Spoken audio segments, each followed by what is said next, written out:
As we all know in the channel, bad girls are a sight for sore eyes. Villainesses are all around these days, so all the more reason we find out about those that really demand our attention.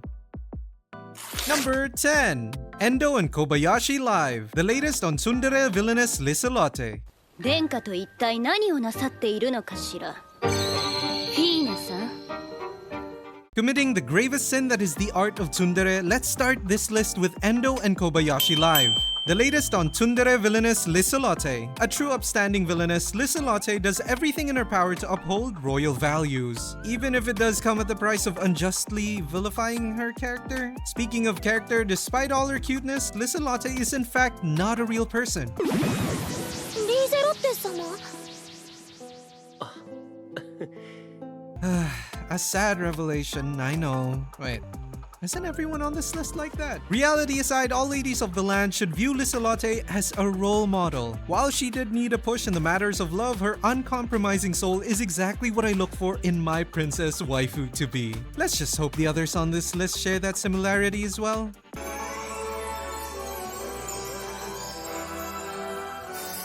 Number 9. From Bureaucrat to Villainous. 大切に育てられたのでしょうね。 Giving warm words of parental love, next is Auvergne from the anime From Bureaucrat to Villainous. Ever heard the saying it takes the best boy to be the best girl? Well, in this anime, it takes a daddy to be a royal mommy. And though it saddens me, I'm not referring to the face-to-foot type of gal. Auvergne is a gentle soul who believes more in educating the woefully ignorant. Or at least she's that way because of said daddy spirit that's come inside her. Thank God he's a cool one at least. 私が徹底的に教えて差し上げますわ。 While the new Grace isn't too keen on royal affairs or anything about the game's setting, she's also equipped with 30 years of experience in the workforce, something every student will do well to have. Though she isn't cut out for the villainous role, this uncle still tries his best, and what more can we really ask for from a bureaucrat? This is getting too real, isn't it? シェフにお伝え願いますかしら。とても良いお味でしたと。 Number 8. Scarlet Castiel, the Holy Grail of Eris.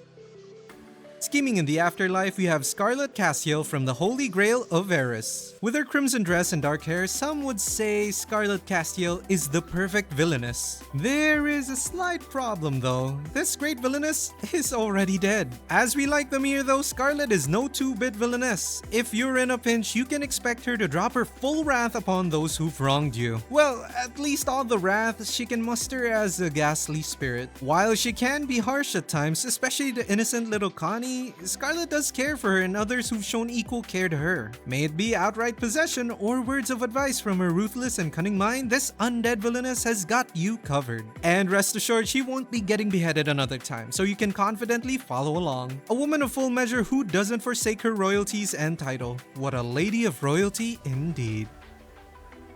Number 7. SSS-Class Revival Hunter.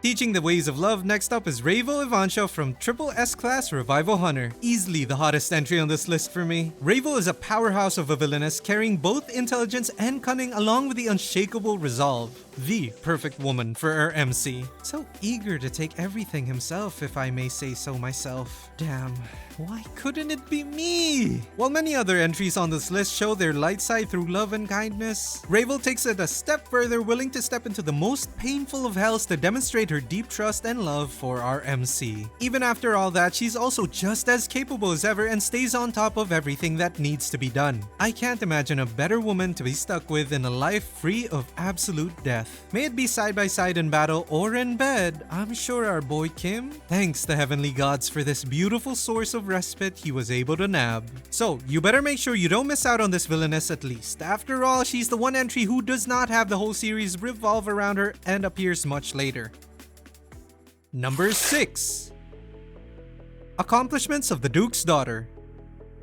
Saving the kingdom one economics class at a time, let's take a look at Iris from Accomplishments of the Duke's Daughter. Reincarnated otaku into a villainous body, what makes this one different, you may ask? Well, simply put, my good sir, Iris is not your ordinary lone villainess against the world. This lady's quite kind in heart, a trait quite common, but because of this, she's amassed a never-before-seen army of competent followers. All of which were once children she took in when she was a child. Crazy stuff, I know, but how else will she bring the chocolate industry to life in this medieval setting? While she's far from the most theatrical villainess on this list, she gets plus points from me for knowing the value of good connections. While many villainesses fall due to the lack of good company, Iris is sure to rack up many more accomplishments for her duke of a father.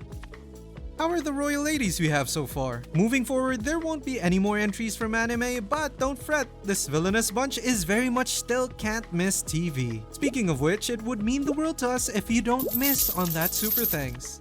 Number 5. Maid and Villainous.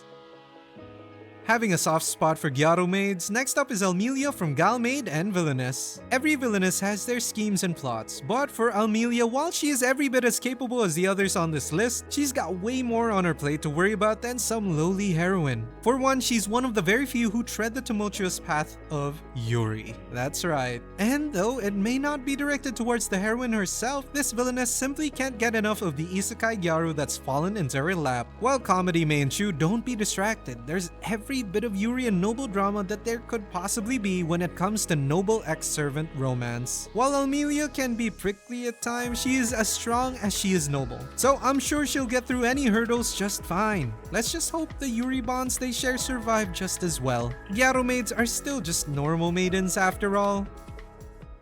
Number 4. Solitary Lady. Blooming the prettiest roses, we have Hilise from Solitary Lady. A more unique entry from the others on this list, Hilise is a self-made villainess spawned from a past of ridicule and malice. A very unfortunate set of circumstances indeed, but it makes her journey of retribution all the more satisfying for us viewers. She's beautiful, resourceful, and most importantly, able to use the power of flowers to pretty much do anything. A strange magic, but an effective one. Though, of course, her main power that's made it all possible is her ability to return to the same point in her life after she dies. And yeah, you can only imagine what sort of pitiful life she has that such an innocent girl meets her end 7 times while so young. May it be past lovers or neglecting fathers, none will stand in the way of Hilise's path this time around. Number 3. The fed-up office lady wants to serve the villainous. Having respect for those in the overtime culture, scheming up next is Lapis from the fed-up office lady who wants to serve the villainous. This series has a lot of good things going for it, particularly some familiar F-Zero vibes that I definitely welcome. I mean, with how prickly Louise was, she was practically a villainess in her own right. But whatever the case, this lady wasn't given a perverted Japanese otaku as a familiar. Instead, she gets an overtime-ready office lady who's meek and precious in all the right ways. What better Yuri partner could a royal lady ask for when she's knee-deep in noble politics? While others on this list may have a distinctly noble heart, Lapis definitely does not make it easy to fully understand her motives. While it's clear Lapis cares much for Natalie, although everyone else keeps calling her Natalie? Anyway, even she's not given a clear view of Lapis's true heart. A true villainess of guile and charm, much scheming and sacrificing will still have to happen for the Yuri-colored ending that Lapis desires to shine through. Number 2. Fake Saint of the Year. Keeping up appearances, here is Elrise from Fake Saint of the Year. Reincarnated as a villainous opposite a world-saving heroine? Check. Was an otaku in the past life who's more of a fan of the heroine than the villainess? Okay. Wait a minute, that's a dude! Well, I suppose it takes a best boy to bring out the best in a best girl to be. At least this guy isn't middle-aged this time. No offense, Uncle Bureaucrat. While Elrise was hesitant at first, she quickly realized that going from fake to savior is the best way to assure a happy life for her Oshi Eterna. That and she kinda fell in love with the words of praise. But that's exactly what makes this villainous reincarnation one of the best. We're not just here to become a goody two-shoes, we're here to fully enjoy the perks of being a hot and talented villainess. Though, of course, some effort is still needed here and there, the good life takes good work after all. In a world where villainous tales are a dime a dozen, the adventures of a lowly otaku boy inside one are a sure treat in trying times. Number 1. A high school boy reincarnates as the villainous daughter in an Otome game. Going Yuri for the boys, last on the list is Elena from A High School Boy Reincarnates as the villainous daughter in an Otome game. Speaking of boys turning villainous, this series is all about the boy spirit, and the dream would be to be both a hot woman and be near another hot heroine. Just think about how heavenly such a situation would actually be. And our guy is just living it. What's that? You're stuck with a harem of hot dudes potentially getting the hots for you? A simple man inside a girl's body? Well, that is a problem, isn't it? At least she's equipped with some perks from her previous boyhood, like hitting some mean balls. I guess the best Elena can do is try her damnedest to reach the Yuri route she so desperately wants. And that's all we got for today's episode. How did you like these villainesses? I betcha you haven't heard of at least some of them on this list, but don't worry, we'll always be here to show you the way. Anyway, don't forget to like, share, and subscribe if you want to see more, and comment down below to join in on the fun. We always appreciate it. Till next time.